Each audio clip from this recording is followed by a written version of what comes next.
रत्नागिरी जिल्हा परिषदेचा अध्यक्ष कोण होणार याची उत्सुकता सध्या लागून राहिलेली पाहायला मिळते आहे। असं असलं तरी पण अध्यक्षपदावरनं सध्या जोरदार फिल्डिंग या ठिकाणी सुरू असलेली पाहायला मिळते आहे।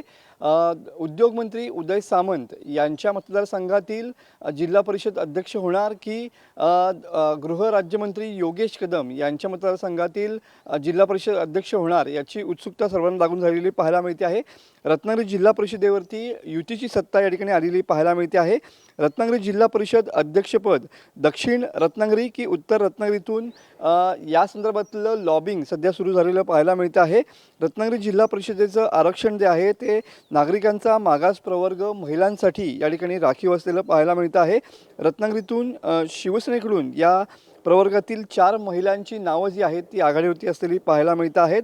यामध्ये गुहागर तालुक्यातील वेळणेश्वर गटातून नेत्रा ठाकूर, तर आजगे लांजा या तालुक्यातून मनीषा लाखण, आदिती खाडे लोटे गटातून, तर लीना घडशी या लांजा साडवली गटातून या ठिकाणी या प्रवर्गातून निवडून आलेले आहेत। त्यामुळे या 4 जणांची नावं या ठिकाणी आघाडीवरती असलेली पाहायला मिळत आहेत। रत्नागिरी जिल्हा परिषदेचा विचार केला तर 56 जागांपैकी 41 जागांवरती या ठिकाणी शिवसेनेचे सदस्य जे आहेत निवडून आलेले पाहायला मिळत आहेत, तर 4 जागांवरती भाजपचे सदस्य निवडून आलेले पाहायला मिळत आहेत। त्यामुळं भाजपसुद्धा उपाध्यक्षपद आपल्या पदरात टाकण्यासाठी विविध रणनीती किंवा विविध स्ट्रॅटर्जी या ठिकाणी अवलंबताना पाहायला मिळत आहे।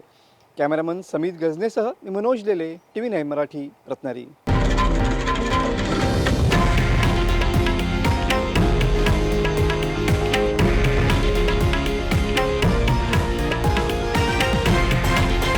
हे आहे देशातील नंबर 1 न्यूज नेटवर्क आणि आपण पाहत आहात TV9 मराठी, एकमेव।